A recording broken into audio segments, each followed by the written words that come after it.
And I went all in on just being myself. Now, I had never met this couple before. He owned an insurance company, like a farm bureau agency. I wore shorts. I think they're probably basketball shorts. I wore a t-shirt and I had slides on.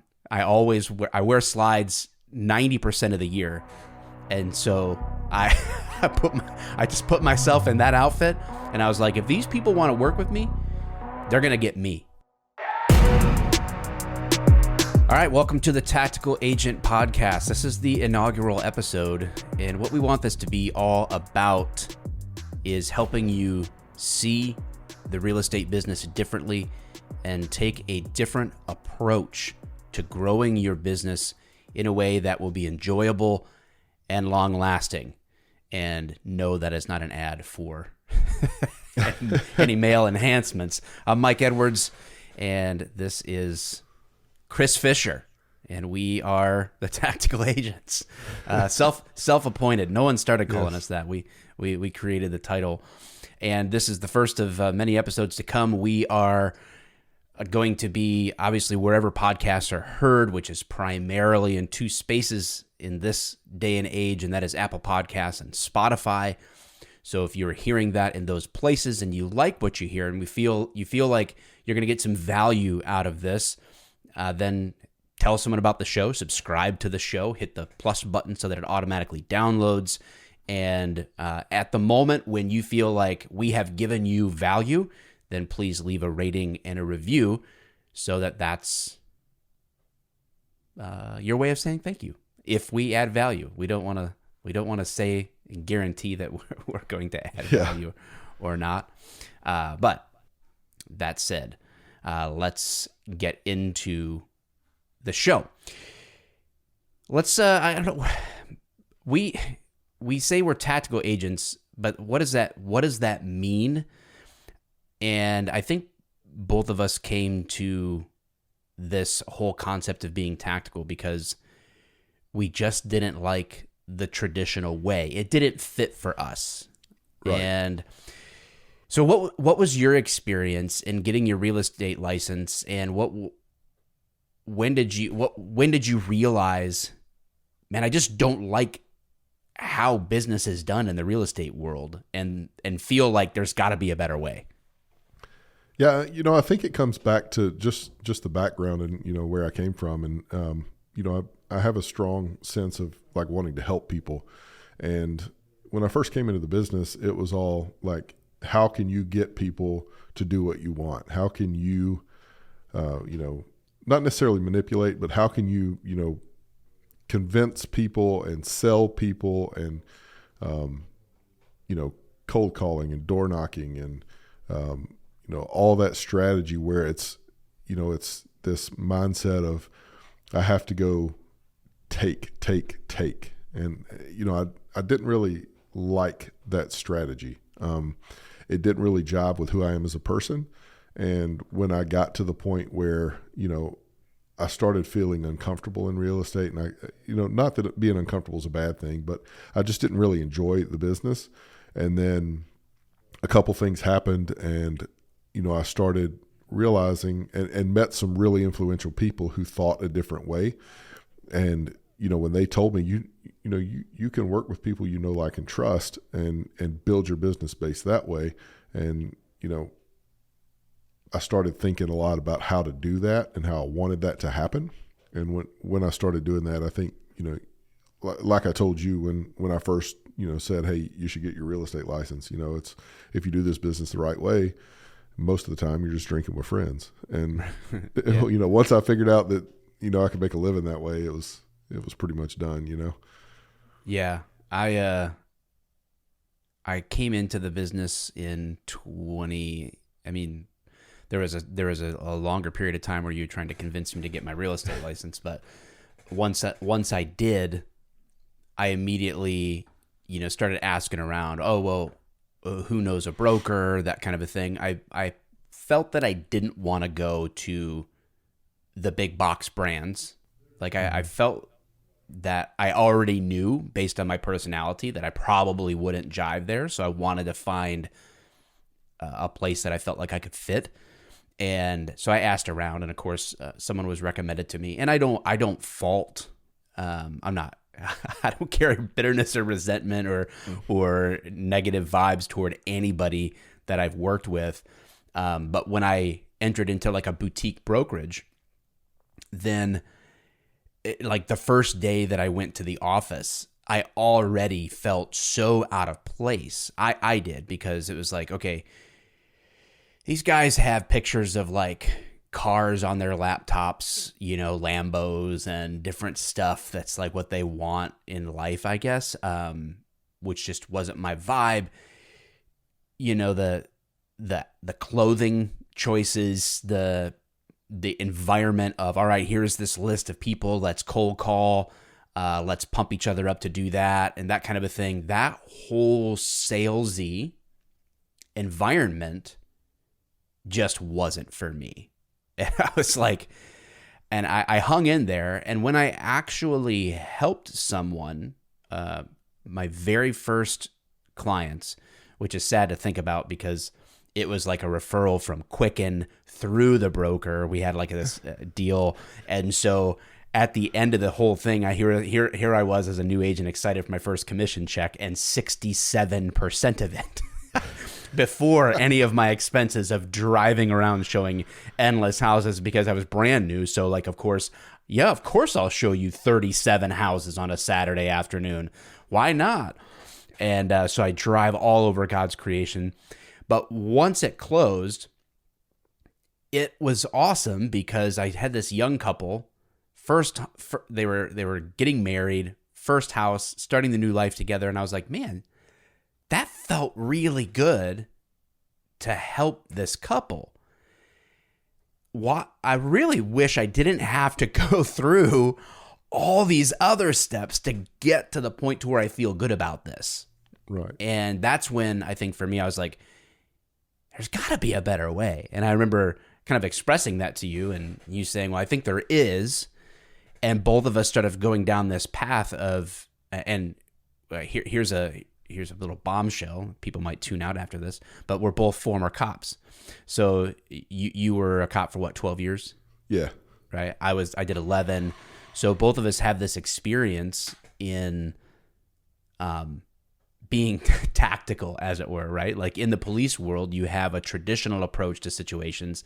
And then when you run into difficulty with the traditional approach, you call in people who are specialists at coming up with a different approach to the same problem, right? To solve it safely, solve it fast as possible. You know, we call them people SWAT, special tactics, right?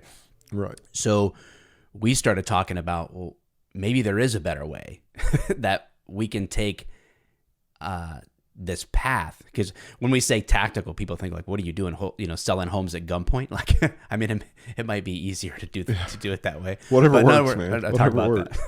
That. We're talking about just thinking differently, having a different approach, and having a more relational approach. And so I think it was probably over some bourbon that we came up with the idea that if we're feeling this, especially from our background, both of us come from the same background, both of us have found some success moving into this real estate world, but both of us feel there can be a better way, then surely other people have got to feel this. And as we explored that, what emerged on the other side of that was what we call the Tactical Agent Academy, or the Tactical Agent System. And again, we're not saying that in the traditional real estate world, in the more sales-driven environment, that you cannot succeed at that you cannot meet your goals there. We're not saying that. We're just saying that for a lot of people, they think that they can't reach their goals because they have to go through that process of being salesy or engaging people in that way, all cold calling, all paid lead gen. A lot of the things that we've come to expect in the real estate world and think is a must do, or think is a non-negotiable, when in reality, you can take a step back and have a completely different approach. So for you, what did that approach become? How did you start to turn that corner? Well, in the book, we talk about the avatars that people build for what they envision a real estate agent is, right? And like we all have those stereotypes. We have those stereotypes about everything in life. But when we specifically think about what it is a real estate agent is like little things for me. Like I had a really nice Jeep. Like I loved that Jeep. It was the best car I ever had. Like people loved it. People identified me based on that vehicle. And you got the special secret wave. You could right, you yeah, could wave to yeah. other people. I got to wave people, the Jeep wave. But I eventually realized that I'm way too big to be driving around a Jeep. But at the time, I sold that Jeep, and the reason I sold it was because I needed a sedan so that I could drive around clients in. Because that's what real estate agents do. Now, I've been doing this a while now. I've sold a whole lot of houses, and I've had exactly one couple in my car the entire time. And they were from out of town, and they didn't want to rent a car. They were just like, hey, come get us. Okay, cool. That's what I'll do. And, they rode around in my pickup truck that I drive now, and were perfectly fine with it. They didn't care what I drove, Mm-hmm. So that was just like the first thing that I did that was a traditional, like I've got to have, a brand new, nice sedan. And it was like I drove it around for like 3 or 4 months, and I was like, I really hate this car. And I really hate the fact that I bought this car just to. What was it?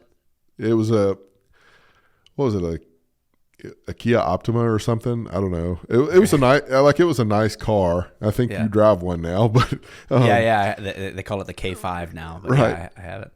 Right, but for me, like I'm 6'5", I weigh at the time, 300 or 275 pounds, and like a sedan's not a car for me, right? And it doesn't fit my personality. Like it's not who I am. I run around like do woodworking stuff all the time. I'm constantly going and picking stuff up in my truck, and like I'm driving this little sedan with a small trunk on it. Like it made no sense whatsoever. And when I looked at it, I was like, this is dumb. Like why am I doing this? Right. And ended up selling it and getting another, Jeep or whatever. But that was probably the first time I realized that I was allowing those preconceived notions about what a real estate agent is to influence me in the way I did business. Mm-hmm.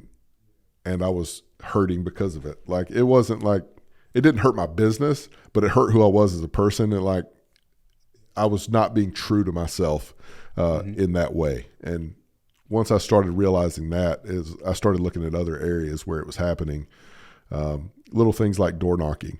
Like people told me I should door knock. So I was going around to neighborhoods and knocking on doors every day. Like I'm a 6'5", 300-pound tattooed bald man. Like who's going to answer their door for me? And I was like, why am I doing this? But and then I realized too that there were certain steps that I was taking. Like my first clients, I got really lucky on my first clients. I was out previewing homes, ran into somebody. They happened to be from Alabama too. They were like, hey, can you show us this house? Because it was an open house. The agent had closed the open house and left. They didn't like the house. They ended up buying another one 24 hours later. And that's how I got my first deal in my first 2 weeks of being a realtor. And like, I like telling that story, and everybody's like, oh, that's cool, man. You were doing the work you were supposed to do. And but those people weren't a good fit for me. Like we should not have worked together. And when it was over, they never returned another one of my calls.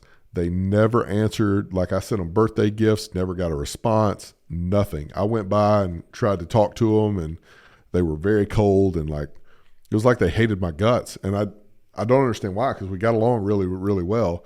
And we'll talk about later the fit test, right? But they would have never passed that fit test because we just didn't have anything in common. They were Jehovah's Witnesses and a couple other things that were just vastly different than, me. So they didn't want to associate with me because I had a different religion with them, is what I ultimately figured out. Yeah. But I took it kind of personal there for a while, but ultimately I figured out that, they needed somebody that for a long-term relationship that more fit whatever their ideals were. I think that is sort of like the tuning fork for seeing the business differently, is like, do I actually enjoy spending time with the people that I'm helping? Mm-hmm. Right? I think the more that expands in our life and business to where I integrate everything with people that I actually want to be around and they actually want to be around me, when that happens, then it's definitely not work anymore.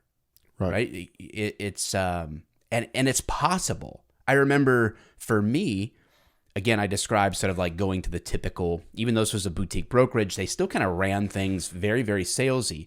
And again, we want to be really clear that we're not saying that you can't go door knock or that you can't cold call or that you can't pay for lead gen and reach your goals.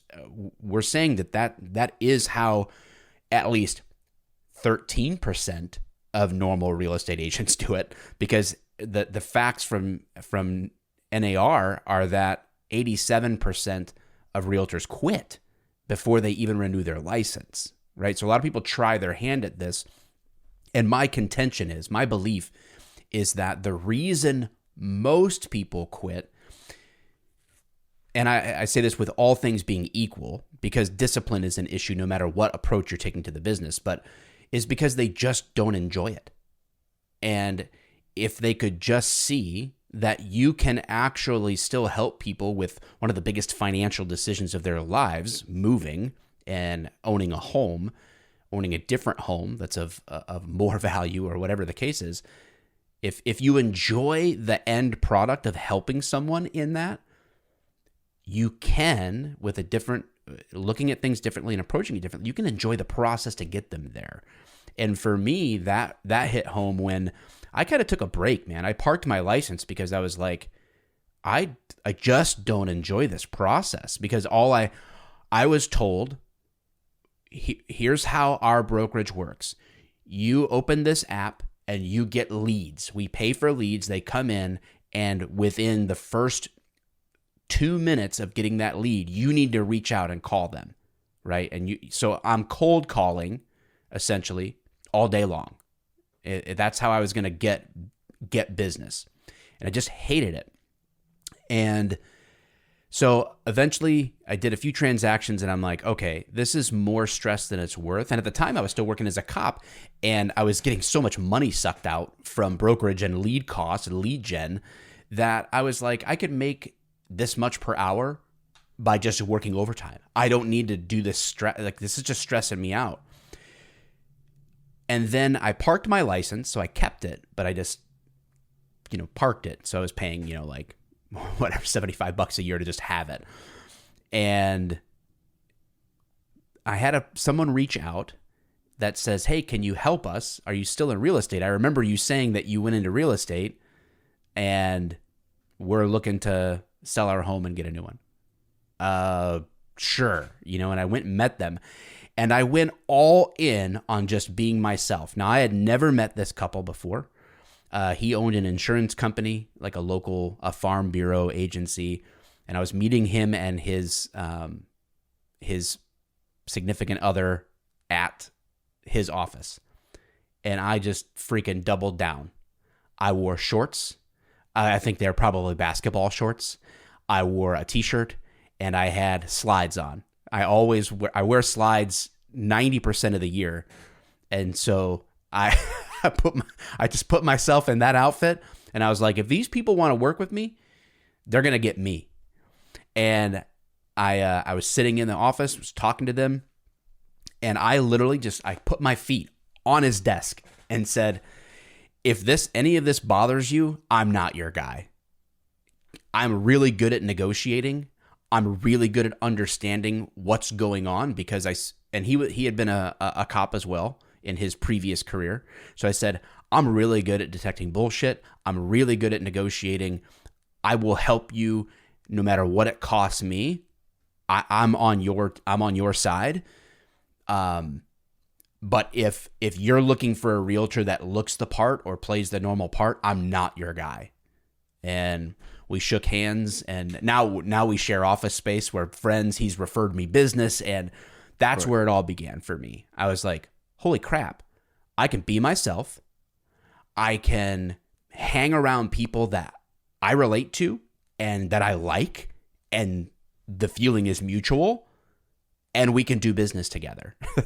Yeah. And then the question for, I think, both of us, when we both sort of realized we can do this differently, was like, okay, how do we systematize this?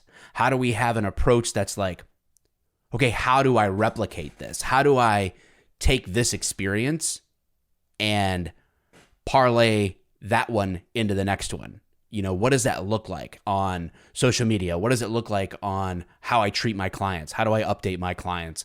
What does it look like on, you know, how to let people know that I'm a real estate agent, or how do I grow my business, right? And that's where we started putting pen to paper, drink bourbon, make plans. I think this is like our life motto. And we came up with the Tactical Agent system. And you referenced a book earlier. We do have a book out. I think it's 99 cents on Kindle. We didn't write it to make money. It's called The Tactical Agent.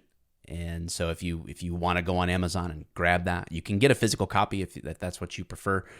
But you can get it on Kindle right now, 99 cents. And it'll give you, if you read that, you're going to basically uncover what we're all about. Like, we're going to talk about this stuff on the podcast. We're going to take deeper dives. And obviously, like, as time goes on, we'll be adding more content, more value around the business. But that'll give you a good overview of that. And I guess at the end of the day, we just want to offer you hope. If you're a real estate agent, you just listen to this podcast, you happen to stumble into this, and you're like, you have felt this, like, you're like, man, I like the freedom and flexibility that I've been able to create with my business, but I'm just not enjoying it, and it's creating more stress than maybe it's worth. And you have silently or out loud said to yourself, there's got to be a better way. Well, we have one. We have a way that we believe to be better, a better way to see this business, a better way to approach it, different kinds of steps to take to build a business that will be long lasting and enjoyable. So I don't know. I don't want to drag out our first episode, but I'm excited for where this is going to go. Our next few episodes, you're gonna hear from us talking about the paradigm shifts that are necessary to move the needle from traditional to tactical. What does that look like in really practical ways? And we believe that it begins with the way that you see things. So your paradigms, how you view the business, needs to shift before your actions will change.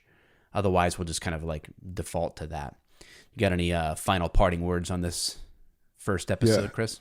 Yeah. So there's another thing that really got to me when I was first starting this process is when they were encouraging me to do cold calling.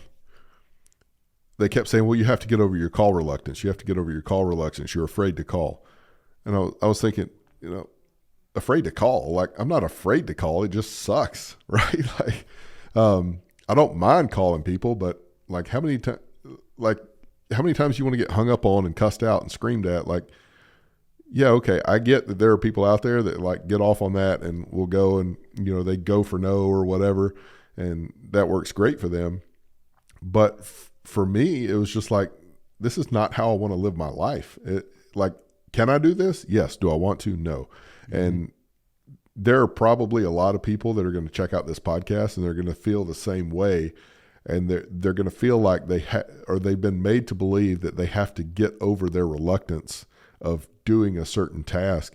Listen, there are a whole lot of different ways to make money in real estate and to be successful. And I know real estate agents that are selling 20, 40 million a year just through their sphere that don't do anything other than talk to people. And they're, all those people are in the 10-7 project, but that's beside the thing. Well, yeah, you bring up a good, just so that you guys know, because if you're watching on our YouTube channel, which I didn't even think about adding that, I just put our socials across. So on Facebook, Instagram, and TikTok, you can find us at The Tactical Agents. So at The Tactical Agents, and on Twitter, it's just Tactical Agents. On YouTube, I don't remember what it is, but we're going to be putting this show on here. But I just thought about the fact that when people see this, they're going to be like, okay, clearly they're promoting something called the 10-7 project. Like, what is this all about? Okay, so when we started this approach, and we sort of like, when Chris and I each respectively had become six-figure agents on our own in our own businesses by sort of sharpening this process and thinking, okay, now we're in a position to where we feel very confident we can help other people do the same thing. So we began that project in the fall of 2020, and the 10-7 project is our attempt to help 10,000 cops, veterans, and other public safety professionals supplement and replace their income through residential real estate. So we currently have probably close to 160 agents nationwide, and the mission is 10,000. So we got a long way to go. But it's not just for them. This is where the tactical agents come. So for people that don't fit that bill, but who still want to take the same approach to the business, Tactical Agents has been born.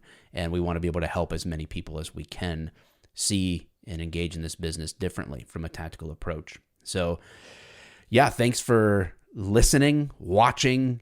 And again, we don't want you to leave a rating and review if you don't feel that we're adding value. But if we did, and if we do, that's the moment. Like, yeah, I need to tell somebody about this show. I need to tell other agents that I know that they need to listen to this. And if you want to reach out to us on any of those platforms, feel free to do so. We're very accessible and interested in helping you succeed. So with that, we thank you guys, and we will see you in the next episode.